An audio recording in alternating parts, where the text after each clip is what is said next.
नमस्कार, मेरा नाम अंकित भारद्वाज और आप पब्लिक पेट्रोल पॉइंट्स देख रहे हैं। 2024 का लोकसभा चुनाव जब से इसका समय निर्धारित हुआ है, उसके बाद से लगातार राजनीतिक पार्टियों में आपस में भूचाल मच गया। अभी यहाँ पर एक नया एनडीए वर्सेस इंडिया का एक गठन हुआ है और उसके बाद सारे विपक्षी दल एकजुट होकर के और एनडीए के खिलाफ राजनीतिक दांवपेच शुरू कर रहे हैं। और अभी हमारे साथ सारिका पासवान जी हैं, जो आरजेडी के प्रवक्ता भी हैं। बातचीत करते हैं, सबसे पहले स्वागत है। नमस्कार, धन्यवाद आपका। अच्छा मैम, सबसे पहला सवाल होगा एनडीए वर्सेस इंडिया, इसको आप कैसे देखते हैं? सबसे पहला सवाल। देखिए, ये एनडीए जो हमेशा से ही स्वार्थ की राजनीति करते आई है। मतलब हम दो, हमारे दो के लोगों ने जो जिस देश को जिस गर्त में गिरा दिया है, चाहे महंगाई हो, चाहे बेरोजगारी का आलम हो। जिस तरीके से आप देखिए सब्जियों के भाव जो आज देश में, जिन्होंने कहा था कि 2 करोड़ नौकरियां देंगे, जिन्होंने कहा था कि 15 लाख रुपए जो है काला धन लेकर के आएंगे, सबों के खाते में जाएगा 15 लाख रुपया,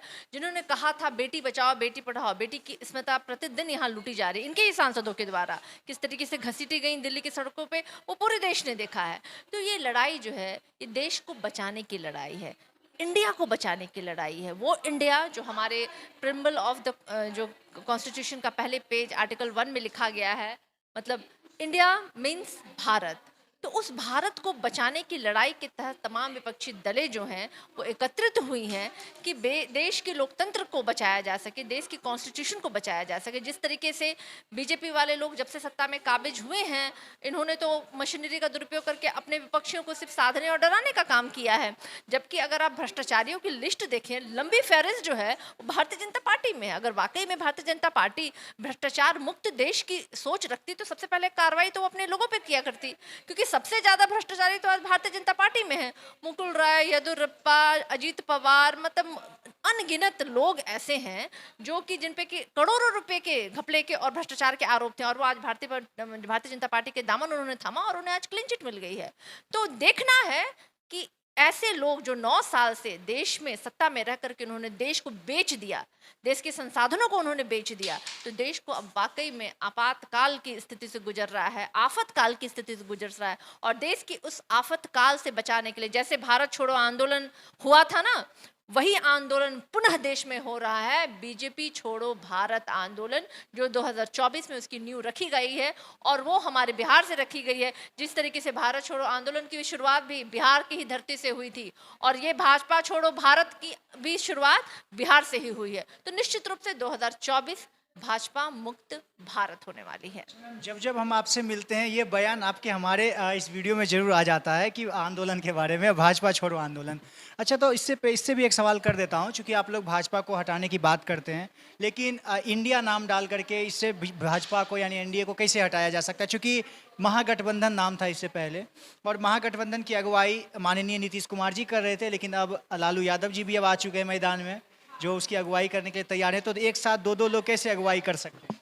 देखिए, जब बात इंडिया से जुड़े हुए मुद्दों पे हो, मसले पे हो, और मैंने आपको जो कहा ना कि ये मुद्दा बनाम मोदी, जहां मोदी जी की चिंता या बीजेपी की चिंता ये है कि 2024 में वो कैसे पुनः प्रधानमंत्री बने, और कहां विपक्षी दलों की चिंता ये है कि देश को कैसे बचाया जाए, यानी कि देश हित में आम जनमानस की जुड़ी हुई समस्याओं को लेकर के ये एक यूनाइट जो है ना, ये विपक्षी दलों की बैठक हुई है।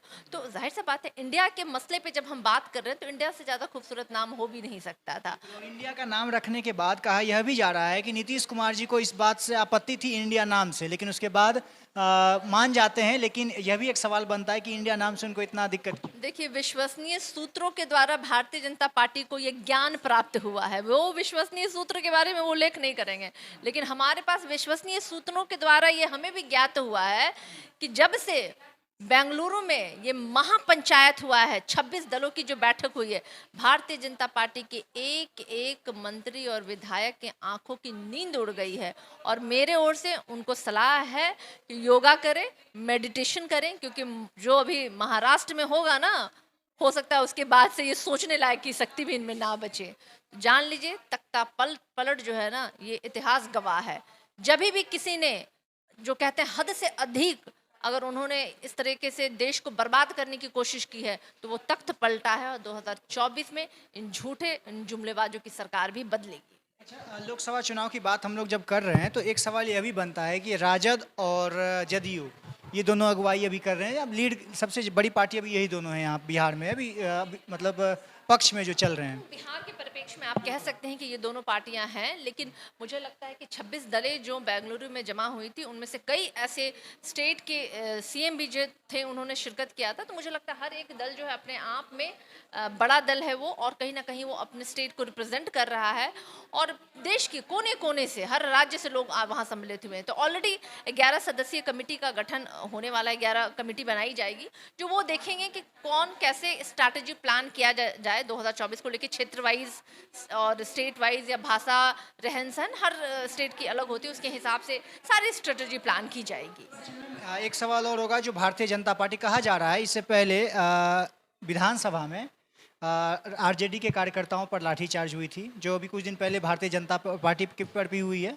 तो इस पर भी सवाल खड़ा हो रहा है कि क्या अगर आज राजद यानी जदयू जो सत्ता में है वो विपक्षियों को पिटवाते हैं, है ना, या फिर कहा जाए तो पिछले बार भारतीय जनता पार्टी के द्वारा विपक्षियों को पिटवाया गया था, तो क्या यही लगातार चलता रहेगा, जो पक्ष में आएंगे वो विपक्षियों को पिटवाते रहेंगे? देखिए, पिछले बार हमने देखा किस तरीके से विधानसभा के अंदर जो है ना काला दिन के रूप में लोग याद करेंगे, क्योंकि किस तरीके से माननीयों को उठा करके सदन के बाहर फेंका गया। हम बदला लेने में विश्वास नहीं करते हैं। हमने पहले भी बोला, हम लोग लोकतंत्र तांत्रिक तरीके से चलने वाले लोग हैं, संविधान को मानने वाले लोग। भारतीय जनता पार्टी जो हमेशा संविधान को अवहेलना करती है, जो लोकतंत्र में नहीं विश्वास करती है, और आपने देखा कि उनके प्रदर्शन के दौरान किस तरीके से वो मिर्ची के पाउडर, हाथ में पत्थर, रोड़ेबाजी, और पुलिस प्रशासन पे उन्होंने किस तरीके से उनको भड़काने का काम किया, उन पर रोड़ेबाजी भी उन्होंने की। तो जब आप लॉ एंड ऑर्डर को बिगाड़ेंगे तो भाई पुलिस प्रशासन के पास वो तो एम्पावर्ड होते हैं कि लॉ एंड ऑर्डर को कैसे संभाला, और इसके तहत उन्होंने कार्रवाई की। बदले की कोई भावना नहीं है। लेकिन एक बात तो जरूर है, भारतीय जनता पार्टी वाले को समझना चाहिए कि पावर का दुरुपयोग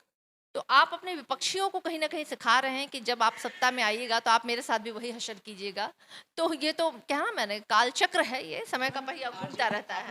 आई दिनों 2024 लोकसभा चुनाव को लेकर के जितने भी अहम मुद्दे थे उन पर हमने बातचीत करने की का पूर्ण प्रयास किया, और जो भी सवाल बनते थे हमने इनसे सवाल किया है, और आगे भी बने रहेगा। जो भी नए सवाल आपके मन में आते हैं कमेंट बॉक्स में जरूर बताएं, और अगले वीडियो में फिर से वो सारे सवाल के साथ यहाँ पर वापस से बैठ जाएंगे, और मैम से फिर से एक बार सवाल का जो बौछार होता है फिर से करना शुरू कर देंगे। बाकी बहुत बहुत धन्यवाद।